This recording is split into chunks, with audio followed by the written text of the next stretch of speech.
All right, good morning, everyone.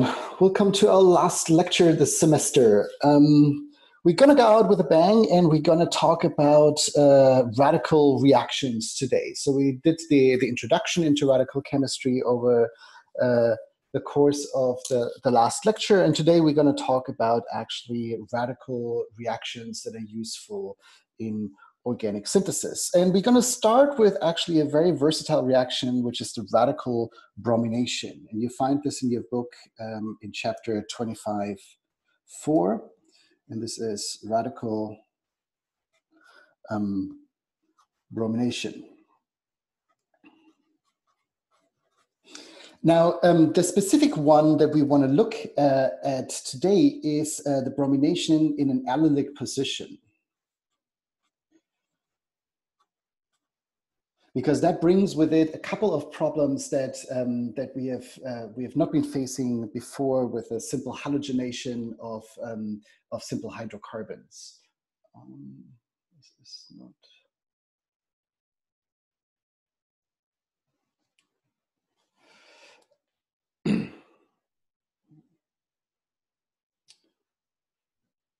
Issues with the Zoom. Okay, now it works. Okay. All right, so if you recall from 12a, we have been talking there about the simple bromination of double bonds. So if we have, for example, cyclohexane, and we treated this with molecular bromine, what you expected was an addition across the double bond, and the expected product was the dibrominated species that looks something like this, right? So this is basically knowledge from Chem 12a. Now, what we want to do now is basically to do the bromination, only a single bromination in an allylic position. So we want to substitute one of these hydrogens in these two allylic positions here, so here and here, with a bromine. So essentially what we want to perform is a reaction that is summarized essentially by this. Now, the question here is, what reagent do we have to use in order to perform this reaction? Because if we were just to use molecular bromine, as in this case up here, we would expect that these two reactions would be competing with each other. So even though we might be starting a radical reaction here and substituting this hydrogen, there would be still plenty of enough of bromine around to basically add across this double bond and give us the undesired product. Now, in order to solve this, a reaction system, a radical reaction system has been developed that uses NBS. And this is a new reagent, N-bromosuccinimide, that acts as a low concentration source of molecular bromine. So the way this works is essentially you still have your cyclohexane and you treat this with N-bromosuccinimide. So this is a bromine, a weak bromine nitrogen bond here. So this is NBS. And usually these reactions can be run under thermal or photochemical control. Let's say in this simple case, we just heat to 75 degrees Celsius. The key for these reactions is that you have to use a very inert solvent that does not interfere with this. So if you can't use just a simple hydrocarbon, because this radical reaction would activate hydrocarbons too to some extent. So usually what we use here is tetrachloromethane. So CCl4 is a very inert solvent for this purpose. And what we get out of this reaction is cleanly the allylic bromination. And allylic because it is essentially these CH bonds here are the weakest CH bonds in the entire molecule due to the allylic conjugation of the radical. And that's why those hydrogens are going to be substituted first. And the key here is for this to work is that we keep at any point in time, we keep the concentration of molecular bromine as low as possible. So in order to understand this a little bit, we need to have a closer look at the mechanism of the allylic bromination. So let's say mechanism And again, this will be something that is similar to the radical mechanisms that we have described before. I will start with some form of, let's talk about the initiation reaction first. So let's say we have something like, let's keep it generic. Let's just think about this as an initiator. I abbreviate this with I. This is not an iodine, this is an initiator. And I react this with a small amount of bromine that is floating around in the reaction mixture. And if I draw the arrows out, you know, we can draw the fishhook arrows for this reaction. I can generate a first equivalent of the bromine radical and plus IBr, right? So just to note, maybe this is an initiator.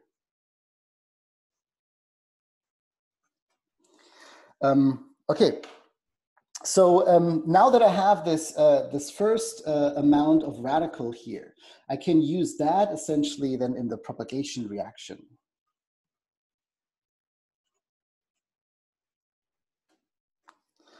So this bromine radical will in its first instance abstract hydrogen from our cyclohexane. We draw the arrows out. Can again draw a fishhook arrow here and generate a carbon-centered radical here and HBr. So HBr is the side product plus then our allylic carbon-centered radical. And this carbon-centered radical now can go on and fragment another equivalent of bromine. So let's say plus Br2. And we can again draw the arrows here.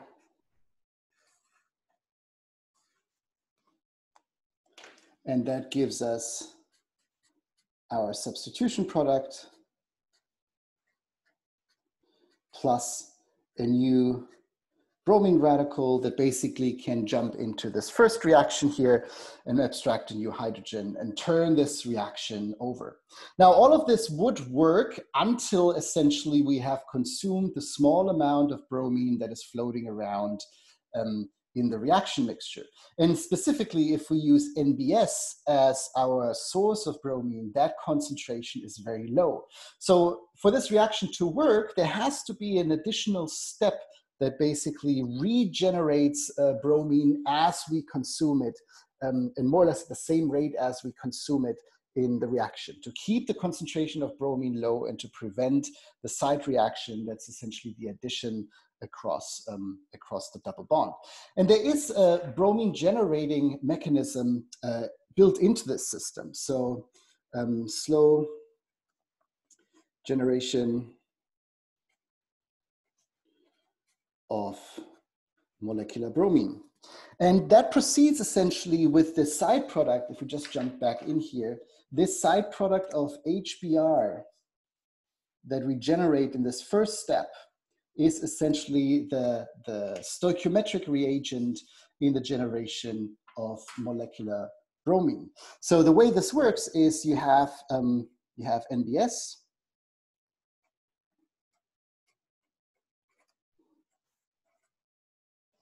and you have your equivalent of HBr that you generated for each turnover of the reaction, essentially.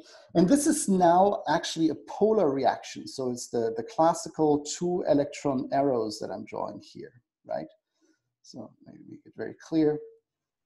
And this goes to the bromine. So what you generate is essentially you protonate the NBS in the first step.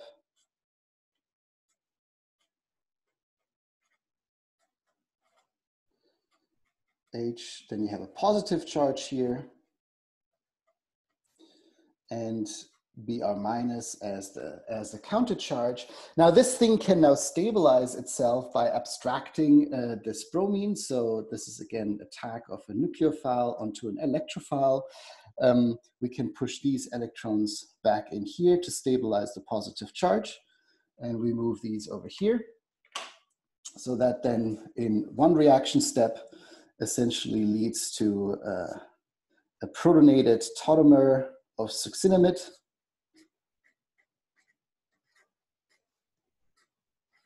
OH, plus our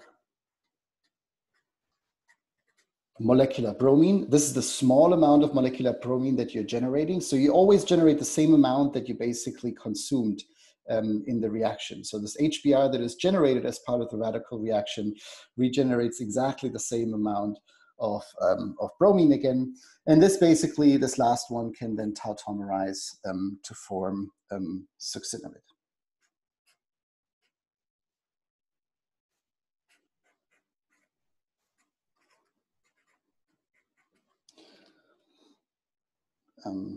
Let's say proton transfer here. Right? So this is basically the grantor or the trick in this reaction, that you generate a small amount of this bromine as you consume it. So NBS generates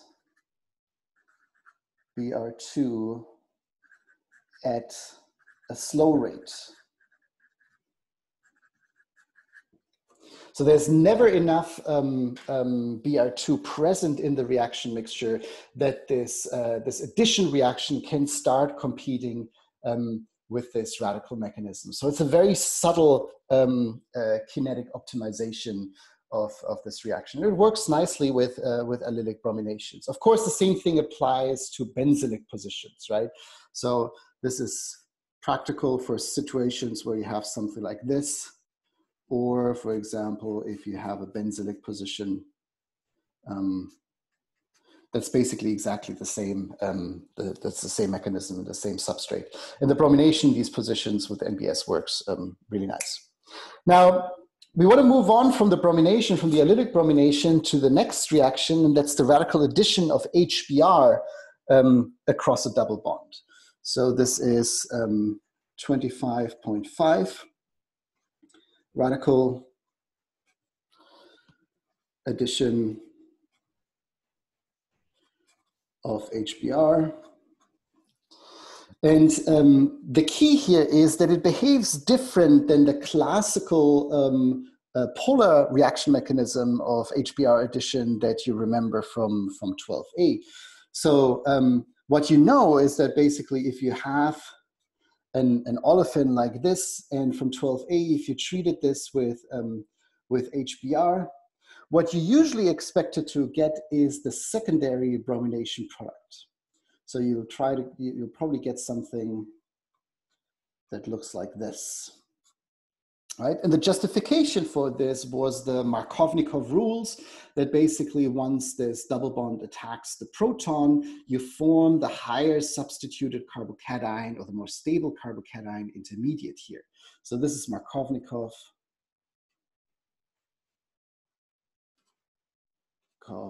rules, right? If you don't remember those, that's something good to look up from the first semester. Now, what we see with the radical reaction is a different behavior.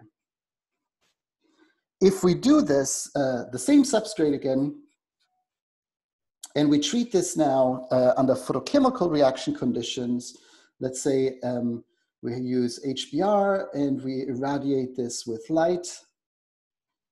And at the same time, we will, we need an initiator. I'm just going to abbreviate this simple here as a peroxide. It could be the benzoyl peroxide that we discussed previously, but something like this as an initiator. And what we get out of this reaction is then the anti-Markovnikov substitution. So this is anti-Markovnikov rules. So that's a bit unusual because it actually inverts exactly this, the regiochemistry that we are familiar with from the polar reactions. If you turn this into a radical reaction, you get the opposite substitution pattern. Now let's have a little bit of a closer look why we actually expect to observe the anti-Markovnikov product. And again, we can look a little bit at the mechanism. So we again can basically group this in initiation reaction and the propagation phase. So in this case, we have a specific reagent here. We have a peroxide, let's say ROOR. And let's say if we subject this to light, we're going to induce the fragmentation of this. And in this case, we can just draw it, let's say, let's do it like this. And we get two equivalents of this oxygen radical. Right? So this is basically our first active species with which we seed the radical reaction. And this oxygen radical then very quickly can react with HBr and abstract essentially a hydrogen so that you end up with a bromine radical. So this gives you an alcohol intermediate OH plus the bromine radical. And this is basically the first part of what takes place in the propagation reaction, or the first reagent of the propagation reaction. So this bromine radical that we generated over here is then going to attack our double bond. And here we can now rationalize why it actually follows the anti-Markovnikov rules. Because again, we are interested in forming the most stable radical intermediate, right? So if this were to attack at this position, we would be generating a primary alkyl radical, which we know is less stable than if we basically attack this position and generated a secondary alkyl radical. So if you draw the fishhook arrows like this, you actually generate the more stable secondary radical intermediate. Let's see. So this is your radical now. And then you have the bromine in the position, in the primary position, and that does not correspond, or is the opposite essentially of the classical polar reaction mechanism. But the underlying justification why you actually generate the positive charge, or in this case here, the radical at the secondary position, is simply the stabilization of positive charges and radicals through higher substitution. Now, this species now, of course, can abstract a hydrogen atom from HBr. So we have something like this, and then plus HBr. And again, we can draw the fishhook arrows.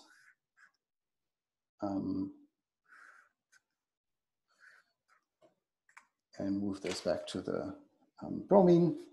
And that gives us essentially, sorry, this is Br. And that gives us the reaction product that we expected, that now has anti-Markovnikov regiochemistry, or the position between these two substituents. And as a side product, we essentially generate another equivalent of a bromine radical. And you know what happens to this bromine radical already. It basically jumps into the first step of the propagation reaction and attacks essentially a new double bond. So this is basically exactly the same type of mechanism that we have been looking at before. It always starts with an initiation reaction that generates the first species that takes part in this propagation stage. And then there's like these two reactions that run in parallel that continue to propagate the reaction. And the product of one of these reactions is always the starting material of the other one. And so they basically turn over until all the radicals are consumed, all the starting materials are consumed, or the termination reaction at some stage takes over. All right, so this was basically our discussion of the addition of HBr across a double bond under a radical mechanism. The next class of transformations that are radical based that we want to discuss is actually the ones that remove halogen atoms from hydrocarbons. And they can be broadly summarized as radical dehalogenations. So radical dehalogenations. So the idea behind this is that basically you have a tool to selectively remove a halogen atom from a hydrocarbon, and you can think about this essentially as a form of a reduction reaction, right? So let's look at a simple example. Let's say we have this cyclohexane, and we put some halogen group on there, and we call this X is either chlorine, bromine, or iodine or something like that. And what this radical dehalogenation essentially does is it takes this and turns this into the saturated hydrocarbon. So this X is removed, and instead you replace this with an H. Now, what you need for this is, again, a radical initiator. Oftentimes in these cases, we use AIBN. So this is isobutyronitrile. And the reagent that delivers essentially this hydrogen here is tributyl tin hydride. So butyl 3, then tin, and basically it's a hydrogen bonded to the tin. Oftentimes you use an inert solvent here, like benzene, and you need either light or heat to make this this AIBN essentially dissociate and initiate the reaction. Now, the reason we use this this tin reagent is that the tin hydrogen bond is pretty weak. So the bond dissociation energy for this bond is roughly 55 kilocal per mole, and so it's a weak bond, and it's a source essentially of atomic hydrogen. So source of hydrogen radicals, you can think about it that way. It's just kind of like in a form that that is easy to handle and easy to manage. So let's look at the mechanism of this transformation again, and you can already expect that it proceeds along the same principles as we had previously for radical reactions. We have AIBN in there as an initiator, so call this initiation. So just as a reminder, AIBN was this reagent. There's two nitriles. And if you heat this up or shine light on it, it loses nitrogen gas.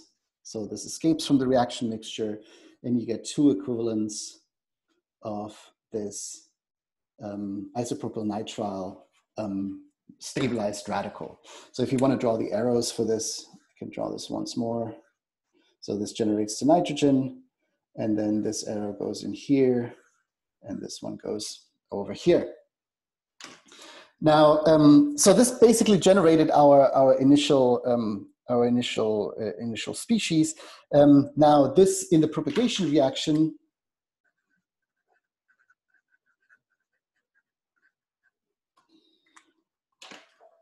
this initial radical now reacts with. Should we put this under propagation already? No, let's not do this under propagation. So this is still part of the initiation, because this does not show up in the later reaction again. So let's do this as part of the initiation still.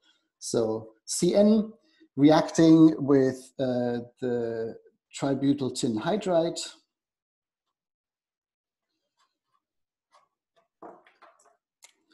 And you can flip the electrons around like this. And that generates our tin radical. So CN plus SN butyl 3. And this is now where our radical sits. And now we can go into the propagation reaction.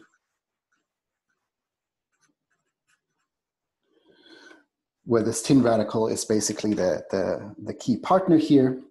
Let's draw this out. SN radical, and we have our alkyl halide. And now this alkyl halide reacts with the tin radical by abstracting essentially this halide. So you have a reaction that you could draw like this, and you generate a carbon-centered radical again in the next step. So this gives you the tin halide, SNX. So this is now a neutral species, and we transferred the radical onto the cyclohexane, right?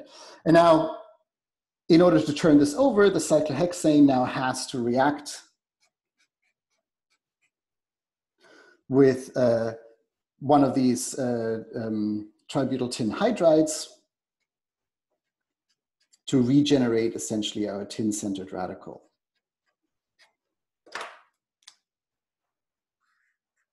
So draw this like this, and the tin over here. And that will give us then the hydrocarbon,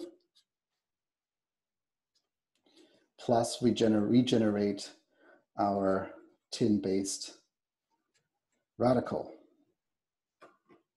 Right? And this tin-based radical can now feed in basically in the first step of the propagation reaction again, and we're turning over the reaction that way. So this is basically then the chain propagation step of this reaction. Now, these dehalogenation reactions are synthetically quite useful because they can be combined with other radical cascades that focus around or center around this carbon-based radical that you have here. This abstraction is not as fast as usual radical chain reactions make you believe, and there is often enough time for this radical to undergo some rearrangements within the carbon skeleton of this carbon-centered radicals to give much higher complexity. So oftentimes these alkyl halides, these simple alkyl halides here, in combination with tin hydride reagents, lead to significant rearrangements in the structure of the carbon skeleton that can increase the complexity of the molecule significantly in just one single step. And we want to go through a couple of these radical cyclizations just to illustrate the concept and the usefulness of this transformation. So radical cyclizations. So I mentioned already, it introduces complexity very quickly and can run in parallel to many of these tin hydride reactions that we just discussed. Ultimately, it's a dehalogenation, but it involves an additional step in between that rearranges the carbon skeleton. So a classical example is a cyclization, and oftentimes these reactions lead to 5 or 6 membered rings, preferably. So let's say we have an alkyl halide like this one here, and we were to treat this with the same reaction conditions that we just had for the dehalogenation. So AIBN and tributyl tin hydride. And we're going to do this in benzene as the solvent. And what you would expect initially is that you basically just substitute this, this halide here for hydrogen based on the mechanisms that we have discussed so far. But you probably recognize that as an intermediate species, in one of the propagation reactions, you generate a species that has a radical at the end of this system. And this is going to be a primary radical that will try to stabilize itself through some form of rearrangement, right? So what this essentially does in the end is it leads to a cyclization where this is the major product of the reaction. So what happened? Well, this carbon atom here cyclized with this carbon atom, and in the process transferred the radical to this end. And this is where basically it abstracted a hydride from tributyl tin hydride, right? So that's where the reduction actually happened. Now there's typically two possible modes of cyclization.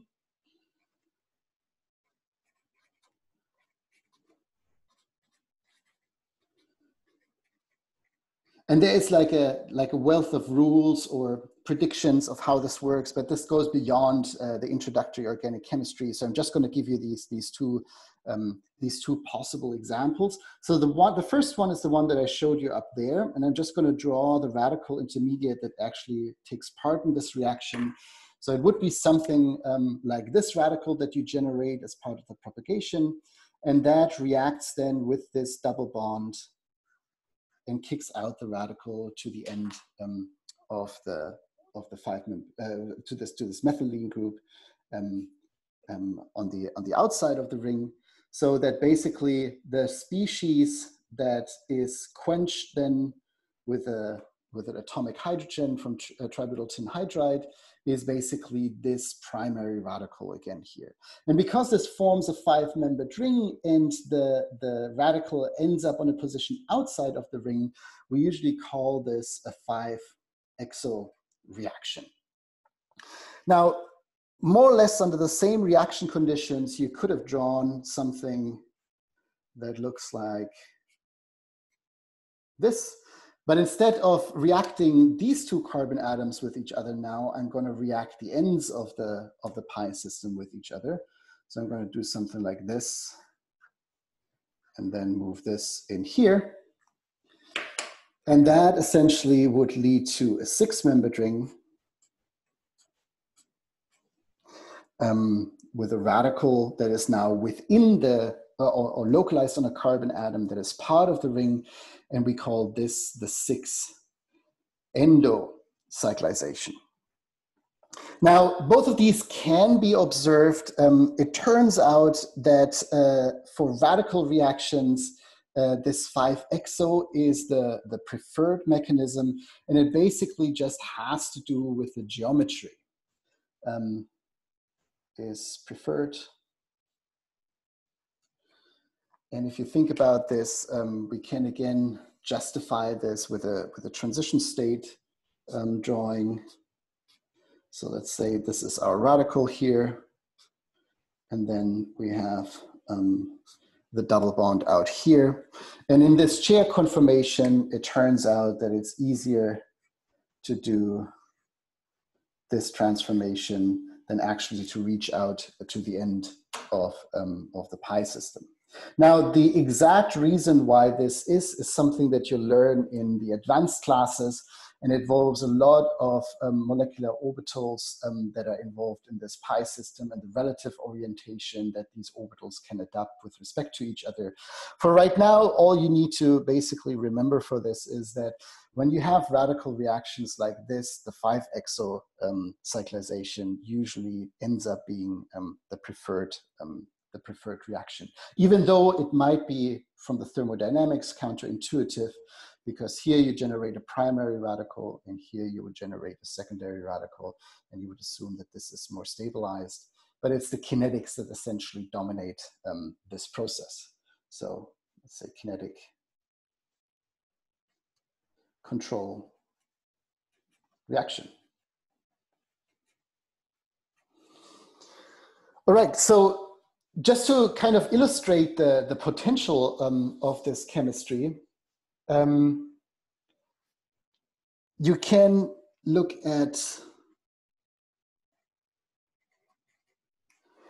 a couple of more complex transformations. So let's say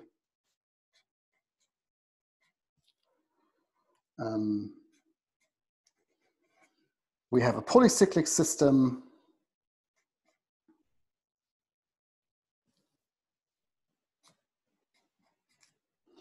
And let's put like a hydrogen, a terminal alkyne here. We introduce some stereochemistry here. And then on this side, this is 1, 2, 3, 4, 5. Okay, and then we put, let's say, a halogen over here and 2 methyl groups, and we place a hydrogen over here.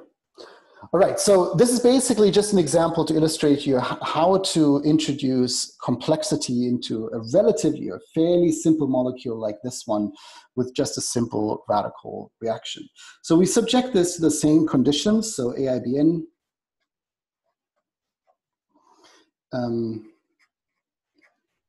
tributyl tin hydride, and again, inert solvent, benzene, and we're just going to heat this up in this case.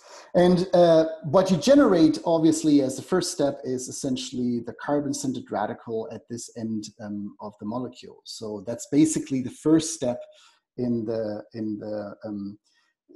dehalogenation. So if we just redraw this quickly, we have a carbon-centered radical here. And then we have our central 5-membered ring, methyl over here, triple bond hydrogen.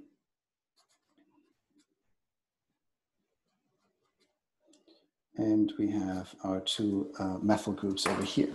So this now has the option to form a 5 exocyclization. If you count the carbon atoms here, you have 1, 2, 3, 4, 5. So you can do a 5 exocyclization this way.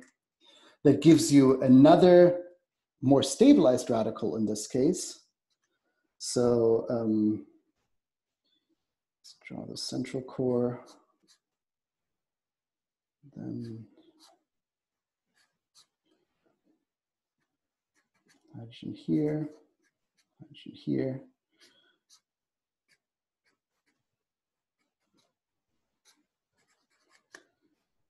And now the radical is here, a tertiary radical, our 2 methyl groups here. And this can again do exactly the same thing. You can count 1, 2, 3, 4, 5. So it will do a 5 exo reaction with one of these electrons in that triple bond and push the electrons out of the ring.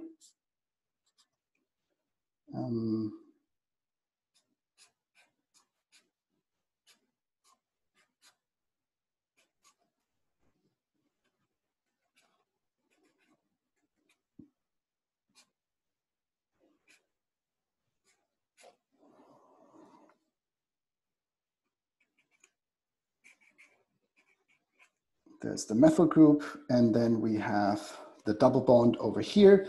And this is still transferring a radical essentially to the end of this double bond. And here's essentially now where our hydride will be abstracted. There's no more cyclization that could actually perform. And we abstract our hydride and regenerate our tin radical. So if we just draw this out here as the final product here, we have 5-membered rings, 3 5-membered rings fused together.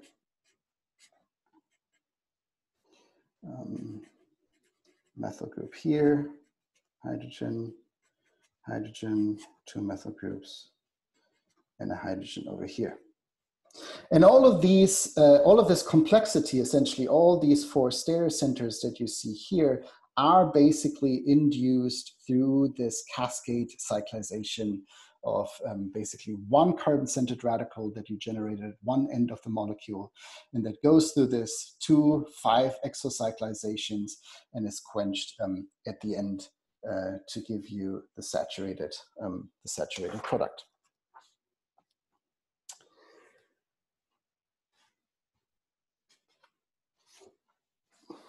All right, so another way to use radical reactions for chemical transformations, where they're particularly useful, is the selective removing of oxygen groups, so hydroxyl groups on hydrocarbons.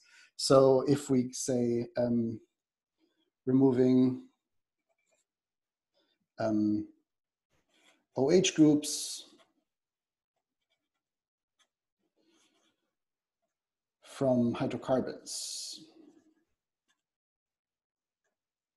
So this is essentially another form of formally what is a reduction.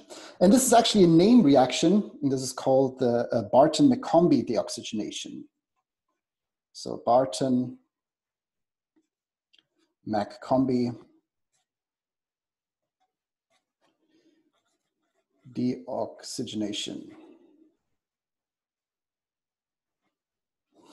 Now, the way this works is, again, a radical mechanism, but we have to prepare our alcohol first in order for it to take part of it. So we can't just go ahead and take like this hydroxyl group and substitute it or kick it out via a radical mechanism. But what we need to do is essentially we have to turn it into a xanthate ester first. And that is basically a quick two-step reaction.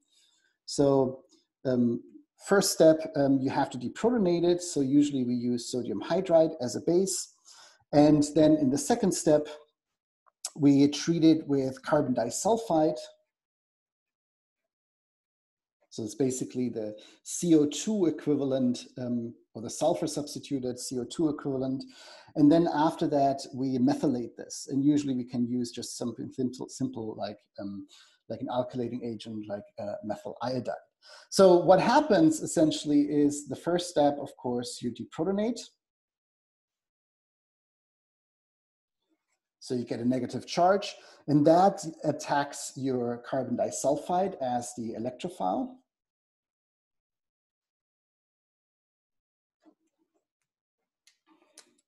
And we can draw this out, let's say, let's do it something like this. So this is a polar reaction, remember?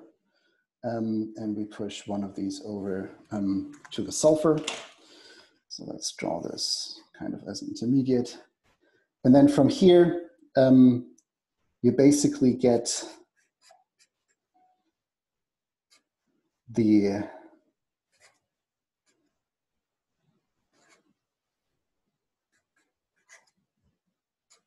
xanthate, and this still has here now a negative charge on the sulfur. And you basically just methylate this with methyl iodide. Think about this as action that proceeds like this. And out comes your xanthate ester.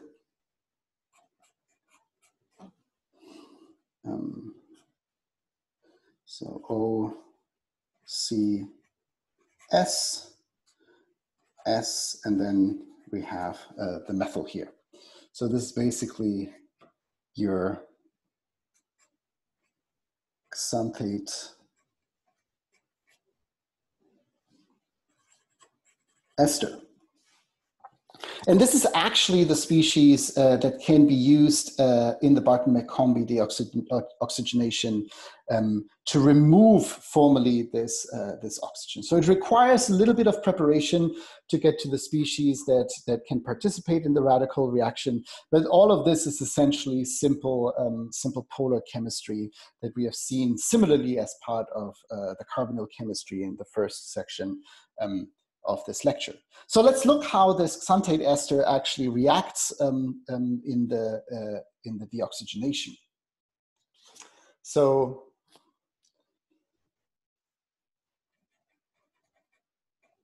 mechanism. Let's redraw this again. So we have our oxygen here, C, S, S, and then we have our methyl group.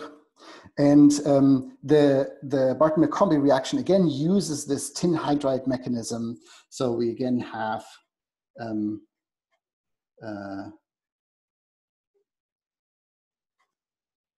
tributyl tin hydride floating around in the reaction mixture. And the way this works is now that this tin radical attacks this carbon-sulfur double bond. So you have something like this. And then one of these electrons from this double bond goes over to the carbon atom. So as an intermediate, then you get a species that looks like this: O, C, S, S, M, E. And here on the sulfur, you now have the tin attached to it. So this is SN butyl 3. And you end up with the radical localized now on the carbon atom. So you transferred essentially the radical from the tin onto this carbon atom. And from here, essentially, the system just fragments. You basically take the one electron from this carbon-oxygen bond and move it in here. That forms a new double bond. And you move this, the other electron back to the carbon atom. This gives us our cyclohexane radical. So let's draw this over here. So this is our cyclohexane radical. And plus, as a fragment, we generate a closed shell species again. So in this case, O, S, SN tributyl, and S methyl here. So this is again our closed shell species. And this radical can now react with another equivalent of the tin hydride.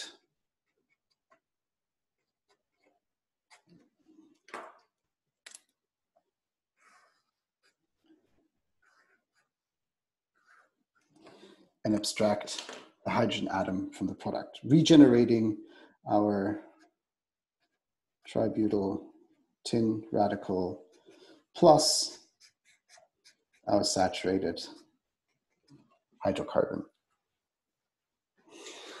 So of course you can draw this entire mechanism the same way as we have done before in a propagation reaction. I drew it out here a little bit more detailed to show you what happens with all the intermediates. But you see that in the beginning of the reaction, we feed in tributyl tin. Why is this BN? This is butyl. Tributyl tin radical into the reaction, and then we drive it through the entire mechanism and we regenerate one equivalent of the same radical again that basically jumps into the mechanism at the front of the reaction again. All right, so this is more or less the last part of the reactions with radicals directly.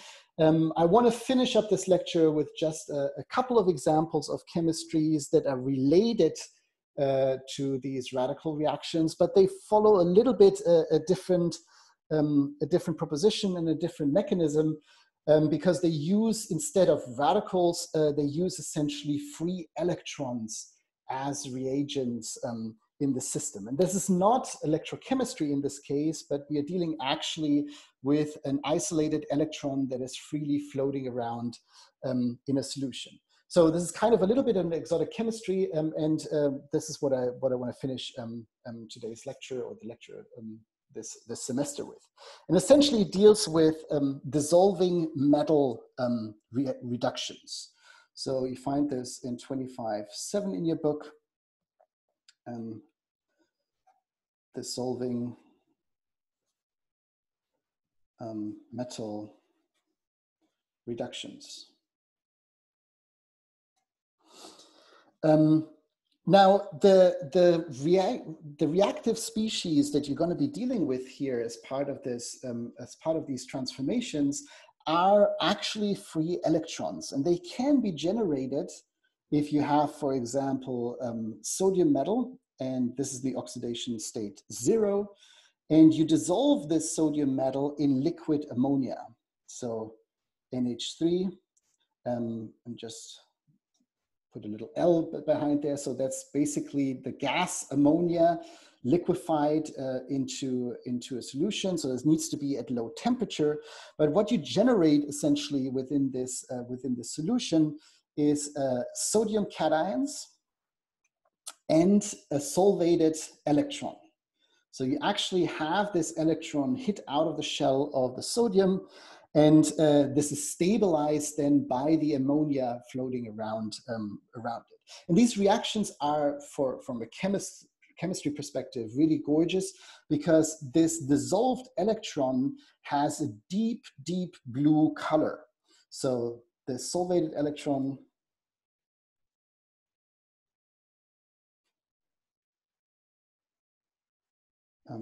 it's a deep blue color. It's a gorgeous reaction to witness.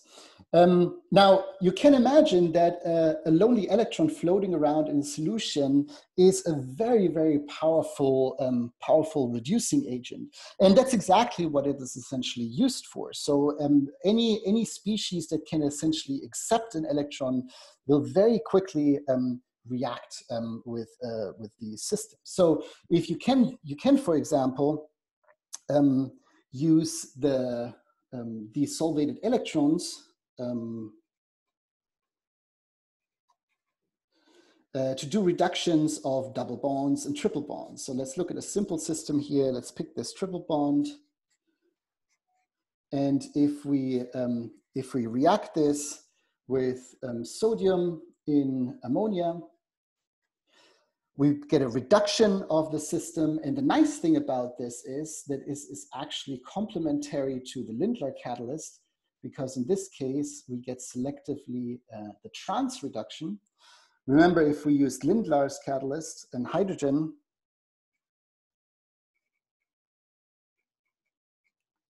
we basically got selectively the cis reduction. So cis, and this is trans. And this is very selective in both of these cases for the transformation of a triple bond. Now let's look a little bit closer at how this actually works and how this solvated electron achieves this trans selectivity in the reduction. So let's look at the mechanism.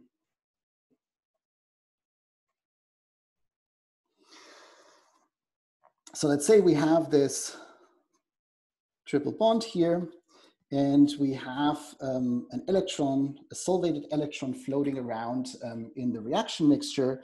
And exactly the same way that we treated radicals previously, in this case, we can treat the electron essentially as an isolated radical. So we can react the double bond or one of the electrons in the double bond with this system, and we end up with something like this. So you basically start populating the empty orbitals, the pi star orbitals in the system. And what that gives us is essentially a somewhat, at first glance, looks like a little bit of an exotic species, because now you have a filled lone pair here with a negative charge. And on the other side of the pi system, you essentially have a radical. Now, this is a very, very strong base now, strong enough actually that it can abstract a proton from ammonia. So again, this is now a polar reaction.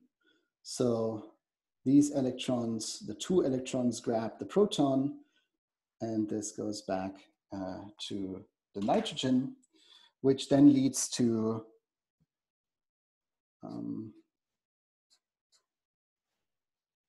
the first transfer of a hydrogen equivalent.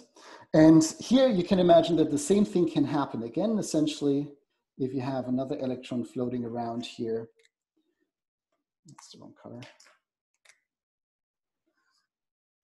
The radical on the other side can react with it, form again a lone pair.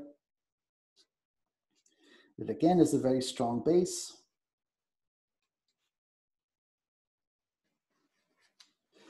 And that can abstract another proton from ammonia.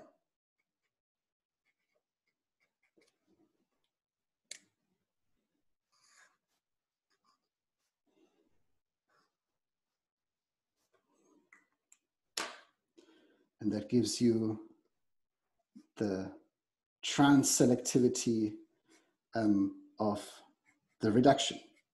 Now, why is it trans-selective? Well, the trans-selectivity is built into this reaction because you form this, this lone pair.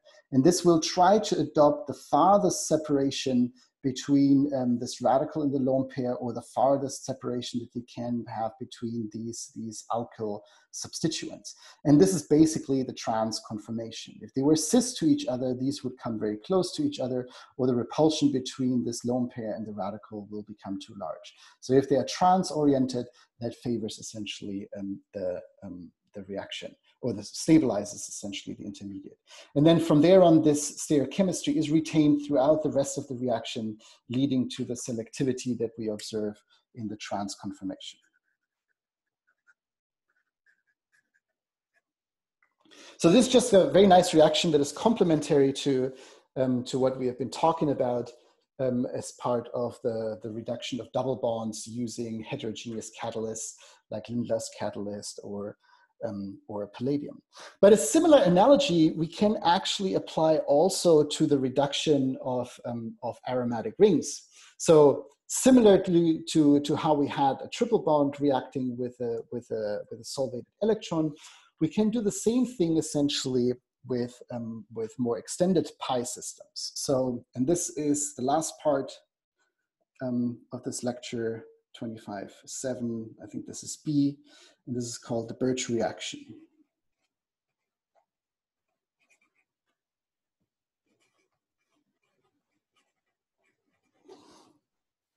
Now, what you've already seen before is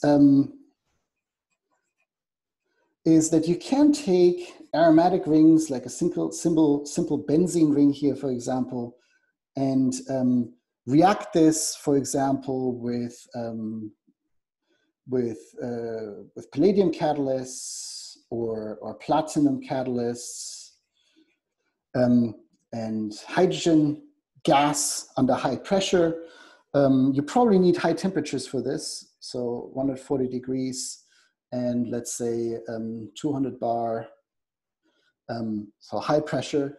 You can fully hydrogenate this system and form cyclohexane. The key thing, however, is that this does not stop at the intermediates, because any initial reduction of one of the three bonds in benzene leads to a more reactive species that immediately goes to the full hydrogenation product. So does not stop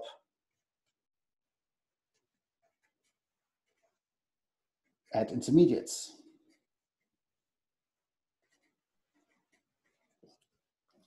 Now, the nice thing with this solvated electron chemistry is that you can actually access some of these intermediates.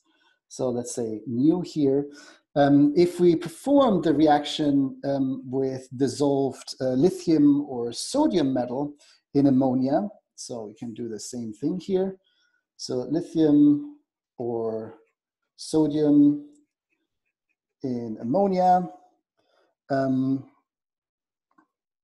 And usually you need for this reaction T-butanol as a proton source, but we'll get to that when we talk about the mechanism in a little bit more detail.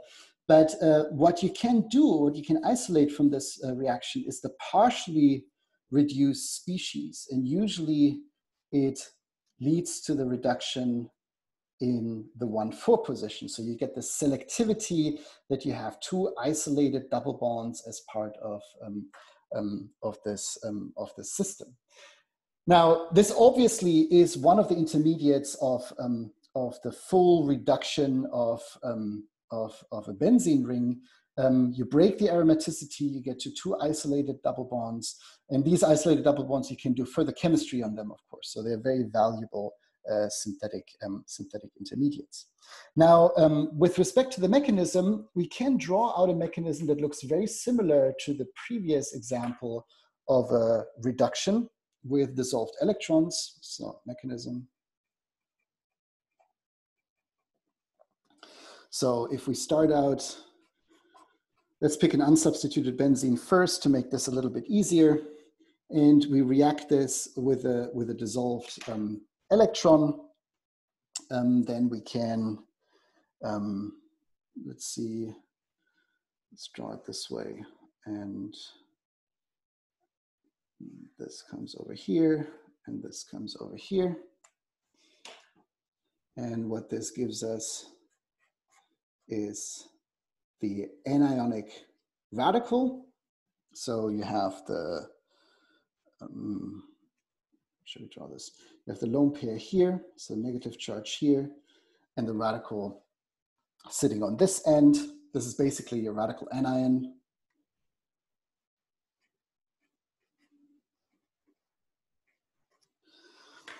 And this radical anion can now abstract a proton. And this is usually why you add butanol to these reactions, because it's easier to pull off the proton from T-butanol. So this basically, again, grabs this and pushes this over. So the first reduction product then is going to be, see if I can draw this right, radical here, and then hydrogen and a hydrogen over here. Now, what you quickly realize is that you can probably draw resonance structures of this species, where you just basically move the radical around the extended pi system, right?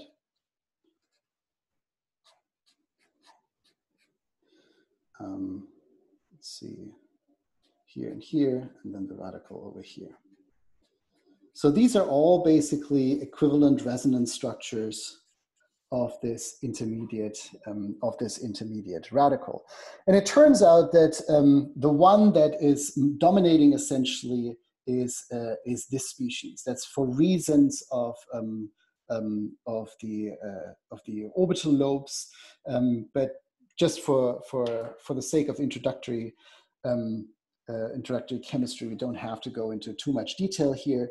It suffices to say that an additional electron will react favorably in this position here, and you get the anion on basically the para position with respect to the first substitution. So we end up with something then that looks like this. And this reminds me very quickly of what you had previously as the product of these reactions. And then we can just use T-butanol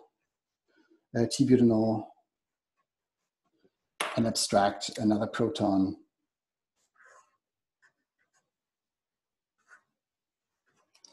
And that gives us the reduction product. And the characteristics of this Birch reduction is that it always gives you this, this para substitution, or this quasi-para reduction product, or we can call it here the 1,4 reduction product. And that just has to do with the fact that this resonance form here dominates essentially the chemistry. Now, there's another interesting thing where this stepwise transfer of a single electron can come in very useful for these transformations, and that's whenever you have a substitute or a benzene ring that is substituted by either an electron withdrawing group or an electron donating group, because that kind of determines where this primary substituent ends up on this reduced system. And it's relatively easy to predict this. So you can say regio selectivity. And we basically only have to look at two examples, an electron donating group and an electron withdrawing group. Let's start with the electron donating group. So the mechanism works exactly the same as previously, just at this time we have, for example, a methoxy group attached to the aromatic ring. I'm not going to draw all the arrows in here. I'm just going to go through the steps individually. If you want to, you can practice this at home.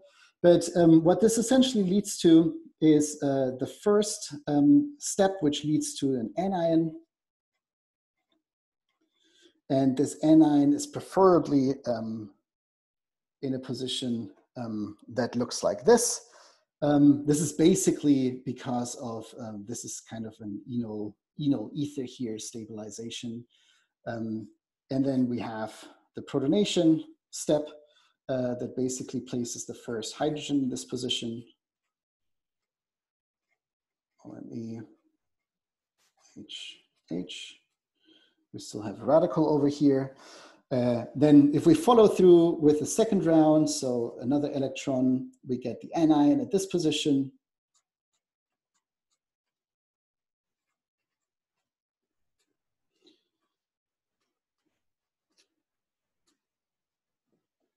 Negative charge here. And then with another protonation step, we then get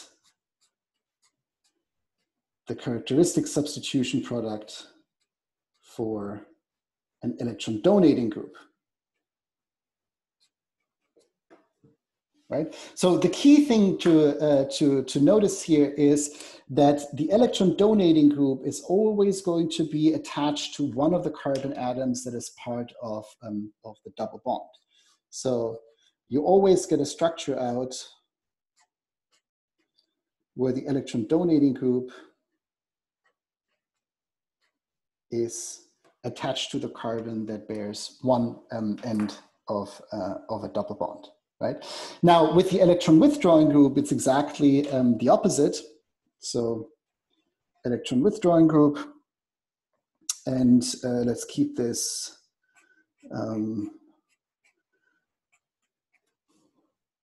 let's do a nitro group, NO2 over here. So if we go through this mechanism with the nitro group, the first step is going to be different, because if we transfer an electron to this pi system, this electron withdrawing character will favor a conformation where basically the negative charge is placed right at this carbon atom that bears the electron withdrawing group. So the nitro group here will stabilize an anion that has the lone pair essentially at this carbon atom that is right next to the electron withdrawing group, right? And then the obvious species that you're going to generate is going to be this radical anion. Now, after protonation, you basically set yourself up already for the different substitution pattern. Here now, you have NO2 and hydrogen, and the radical on the other side. If we go through this second time, so we get another electron here, we form the radical anion on this side, and then protonate it, and we get NO2 hydrogen, the lone pair on this side, and we can do the same protonation H plus again, and that gives us, I'll push this up a little bit,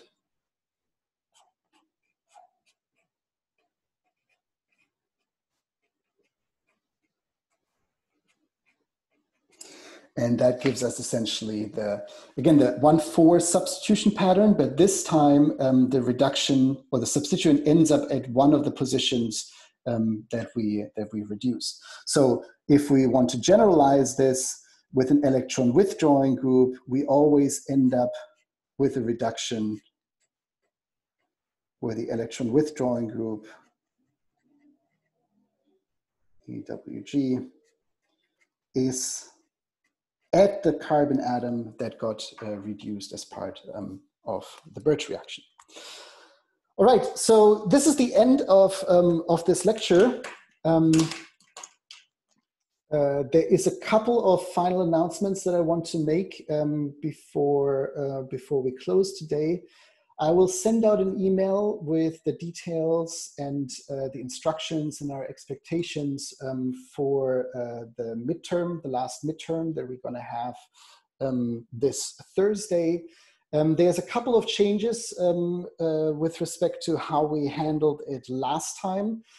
The midterm will it be exactly the same length as the previous one, so it would be an exam usually planned for 80 to 90 minutes.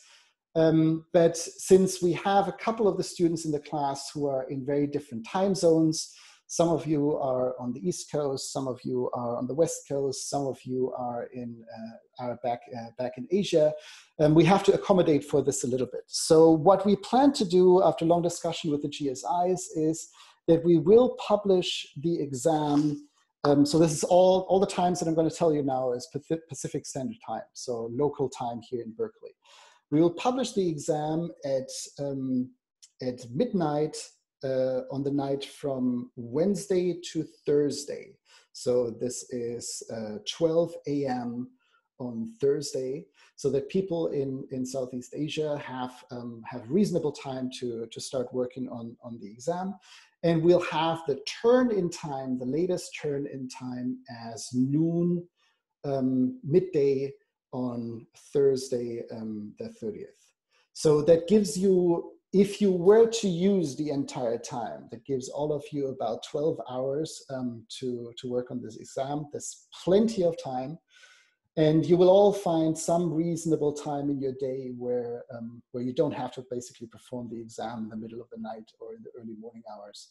So there's plenty of time. Don't be worried, the exam is more or less the same length as the practice exam that we published. And it will cover more or less the same material since our last midterm before the spring break.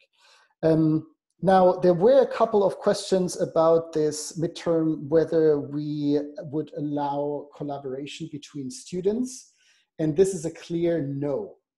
We have designed this exam to be a take-home exam where you can use all your notes and your textbook, but we do not encourage collaboration as part of this exam. So we want each of you to submit your own performance and your individual performance, so that's a fair evaluation for everybody. I know that I cannot entirely prevent this, but we will have a very close look at common mistakes, and the grading program allows us to do statistics on that.